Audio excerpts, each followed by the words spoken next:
Assalamualaikum warahmatullahi wabarakatuh.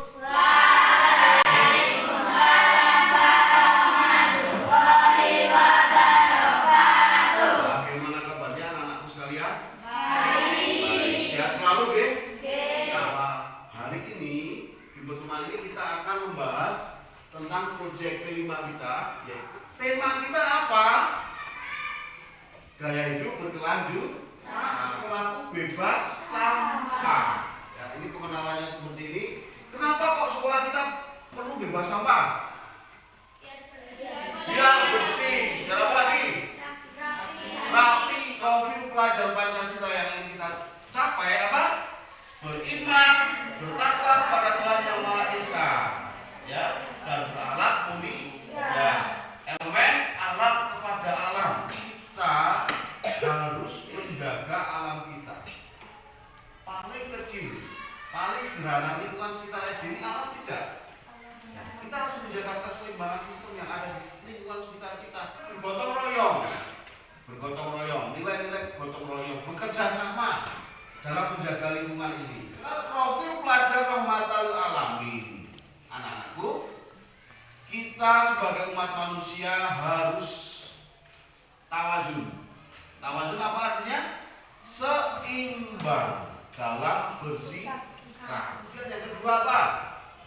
Kewarganegaraan. Sebagai warga negara yang baik, ya, kita harus bersikap peduli kepada lingkungan dan sosial. Ya, membuang sampah sembarangan itu juga akan merugikan orang lain, toh? Ya enggak? Tujuan dari proyek ini adalah yang pertama, mengembangkan dan menerapkan program pengelolaan sampah untuk mencapai sekolahku bebas sampah. Yang kedua, meningkatkan kesadaran peserta didik akan pentingnya kebersihan lingkungan sekolah. Yang ketiga, meningkatkan keterampilan peserta didik dengan membuat kerajinan dari barang bekas, yakni sampah organik dan sampah anorganik, untuk menjadi barang yang lebih berguna. Yang keempat, melatih peserta didik dalam pembuatan pupuk kompos dari sampah organik. Sampah itu ada organik dan anorganik. Apa itu sampah organik? Sampah yang bisa didaur ulang. Contohnya, daur nanti tulis. Sebutkan sampah-sampah organik yang ada di sekitar SD Negeri Karangke. Selanjutnya ada sampah anorganik. Apa itu sampah anorganik? Coba, sampah anorganik apa? Kebalikan dari sampah organik. Sampah yang tidak bisa didaur ulang. Contohnya apa? Plastik, ya, botol. Terus ada satu lagi yang golongan berbahaya, ya. Apa kira-kira? Baterai bekas, ya. Apalagi pecahan piring yang berbahaya. Ini golongan sama-sama yang berbahaya, ya, pecahan piring, ya, paku bekas. Nah, ini kategori B3. Nah, nanti anak-anak silakan golongkan, coba ditulis, ya. Tulis, nanti silakan maju. Sampah anorganiknya apa? Botol bekas, plastik, kresek, bekas, telepon. Sampah organiknya? Daun, kayu, ranting, kulit buah, dan sisa makanan. Sisa makanan, ya. Terus kategori sampah yang berbahaya, ketiga, Pecahan piring, lampu pecah, paku bekas, ya sekalian. Coba bayangkan kalau sampah itu menumpuk di lingkungan SD Karangtejo, bagaimana perasaannya? Risih, ya. Makanya kenapa penting sekali untuk kita menjaga lingkungan kita agar sekolah kita apa? Terbebas dari sampah. Kita akan mengidentifikasi persoalan sampah atau masalah sampah yang ada di SD Negeri Karangtejo itu seperti apa, sehingga kita jadi tahu. Setelah itu kita akan mengumpulkan data, ya, sampah-sampah apa saja yang ada di SD Negeri Karangtejo. Dan yang ketiga, kita akan memberikan solusi bagaimana pengelolaannya sehingga sampah ini bisa menjadi sesuatu yang bermanfaat dan bisa menjadi barang yang berguna. Coba nanti masing-masing kelompok melakukan identifikasi masalah dulu ya. Nanti dibuat identifikasi masalah. Selanjutnya pengumpulan data mana saja. Nah, coba didiskusikan masalahnya ya. Nanti kemudian juga pengumpulan datanya apa saja yang didapatkan. Nanti yang untuk jenis-jenis sampah ditulis memakai kertas sini ya. Tak sediakan Pak Uda ya. Silakan didiskusikan. Ya. Sampah apa aja Fari yang ada di SD biasanya? Organik sama organik. Organik. Yang ada di SD terdiri dari sampah organik dan anorganik. Sampah organik adalah daun, kayu, ranting, kulit buah, dan sisa makanan. Sampah anorganik adalah plastik, botol, dan limbah. Solusi masalah sampah: mengadakan program edukasi tentang pengelolaan sampah dan pentingnya daur ulang. Siswa sering buang sampah sembarangan. Ada siswa yang tidak pikir sehingga sampah diolah menjadi banyak. Nah, ini bagus. Terus Daun kering disiapkan. apalagi? Menyediakan tempat sampah terpisah dan memastikan mereka selalu kosong. 1. Masih ada yang membuang sampah anorganik ke dalam tong sampah organik sehingga sampah menjadi bercampur. Ya. 1. Banyak siswa yang tidak menjaga kebersihan. Sampah yang menumpuk dapat menimbulkan bau tidak enak. Ya, sampah yang menumpuk menimbulkan bau tidak sedap. Ini akan kita kerjakan di dalam proyek kita. Bagaimana kita mendaur sampah, terutama sampah organik dan anorganik nanti bisa dijadikan untuk kerajinan. Ya, yang sampah organik bisa kita jadikan untuk pembuatan kompos. Oke, tepuk tangan buat kita semua ya. Bagus. Ya anak-anakku semuanya, pada kegiatan kita kali ini kita akan memilah sampah ya. Kita akan memilah sampah organik, anorganik, dan ketiga. Tapi kita lebih fokus ke sampah organik dan anorganik ya. Yang nanti kelompok 1 akan membersihkan bagian perpustakaan, sekaligus nanti memilah mana yang termasuk kategori organik, mana yang termasuk anorganik. Kelompok dari sampah-sampah ini kita akan membuat nanti proyek kita ya. Nanti akan membuat proyek. Silakan nanti kreativitas kalian seperti apa, mau buat kerajinan dari apa. Dan dari sampah organiknya ya, kita akan membuat apa? Kompos.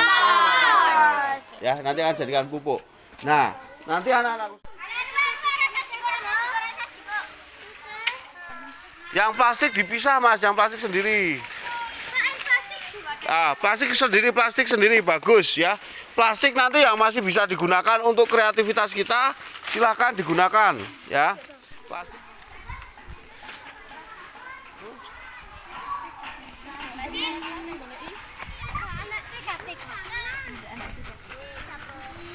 Yang ini nanti mau kita jadikan kompos ya. Nanti ini diremukkan dulu. Nah ini dihancurkan. Yang udah kering dihancurkan. Yang basah dikecil-kecil, yang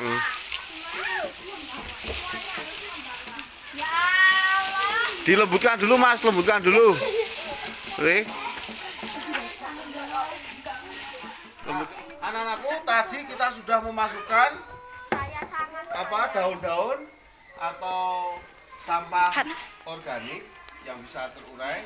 Paham ya? Sudah paham ya? Yang bisa terurai. Nah nanti kalau terurai nanti kita akan cara mengambil pupuknya nanti dari sini ya. Besok, nah ini nanti kan kalau sudah terurai nanti yang lembut-lembut nanti ini nanti yang akan kita jadikan sebagai pupuk. Tapi jangan terlalu kering, yang penting ininya basah.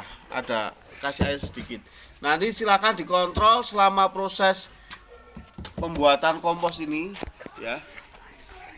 Dari pembelajaran kita kali ini ya, pembuatan kompos ini, kira-kira apa yang kalian rasakan? Senang ya? Sampah itu bisa kita kelola dengan baik, bisa kita kelola agar menjadi sesuatu yang lebih baik Contohnya ini tadi sampah organik kita jadikan sebagai pupuk kompos ya. Proses nanti ini di sini ya, komposter ini. Nanti kalau dipantau, kalau misalnya kering nanti tinggal disiram semprot-semprot pakai air. Nah, kita akan melaksanakan proyek P5 profil pelajar Rahmatan lil Alamin. Oke, teman-teman buat kita semua ya. Ini nanti mau dibuat apa? Bingkai. Bingkai bagus ini buat bingkai. Kita akan memanfaatkan sampah yang dari bahan organik dan dari bahan anorganik. Bagus ini dari bahan bekas apa? Kardus nggih, sama cangkang bekas. Mau dibuat apa, Rere? Kaligrafi. Kaligrafi, Pak. Nah, ini bambu bekasnya. Ada buat apa lagi ini? Yang Bintang mau buat apa ini dari botol bekas? Mainan. Mainan buat apa? Kapal. Kapal, bagus lah. Ini kok ada? Ini apa namanya ini? Ini namanya belarak kapal. Belarak kapal. Dapat dari mana? Dari kebun. Dari kebun. Ya, bagi botol plastik. Ya, nanti buat 2 atau 3 ya, boleh ya. Ini nanti juga dibuat ya, dihiasi boleh. Nah, ini jadi buat kapal perang. Nah, dilubangi pakai paku, bagus. Nah, bagus. Assalamualaikum warahmatullahi wabarakatuh. Kami membuat kerajinan tangan sampah organik dan anorganik. Pembelajaran ini kami menjadi lebih kreatif dan bisa membuat kerajinan tangan. Assalamualaikum warahmatullahi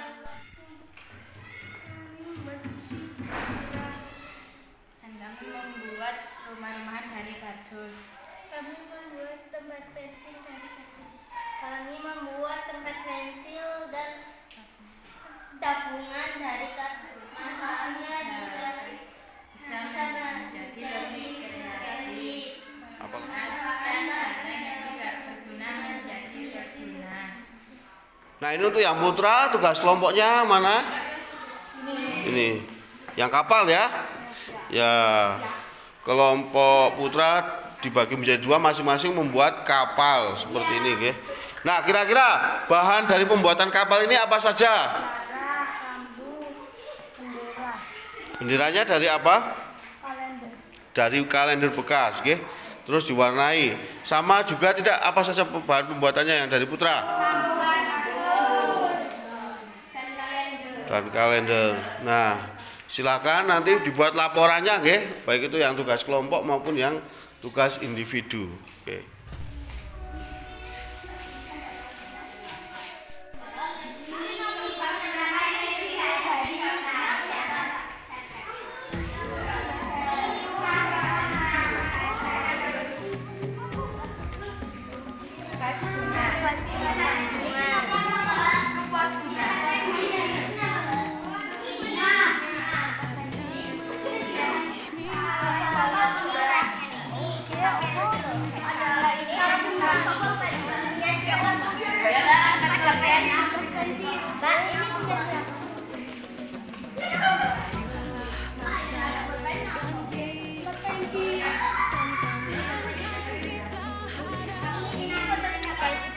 Semua ya, kelas 6 semua ini dari hasil kita tadi panen karya. Nah, nanti silakan dibuat untuk laporan dari hasil kalian melaksanakan proyek kelima ini, nggih. Nah, dibuat seperti apa laporannya, nanti sedetail mungkin apa yang kalian dapatkan dari pembelajaran, terus manfaatnya apa kira-kira nanti dibuat laporan. Misal tadi penyusunan membuat ini dilaporkan ya. Terus yang untuk pekerjaan kelompok nanti juga sama, ada laporan. Pekerjaan kelompok nanti dilaporkan pembuatannya seperti apa, bagaimana cara membuatnya, dan yang untuk tugas individu juga sama dibuat laporannya ya. Nah, kenapa kita akan membuat laporan-laporan ini nanti akan dijadikan bahan acuan untuk pembelajaran selanjutnya. Kita akan melakukan perbaikan-perbaikan. Seperti ini udah bagus ini ada kapal ya, ini kapal. Nanti ini kan masih kita perlu perbaiki lagi, ini yang kelompok putra, kelompok putra nanti silakan tugas kelompoknya dibuat laporan bersama ya, untuk tugas kelompoknya. Kemudian nanti untuk tugas individu juga sama dibuat laporan. Oke, itu saja dari Pak Uda. Bagaimana tanggapan kalian tentang pembelajaran ini? Senang tidak? Bisa lebih aktif tidak? Oke, semoga bermanfaat. Ke depan kita akan berbagi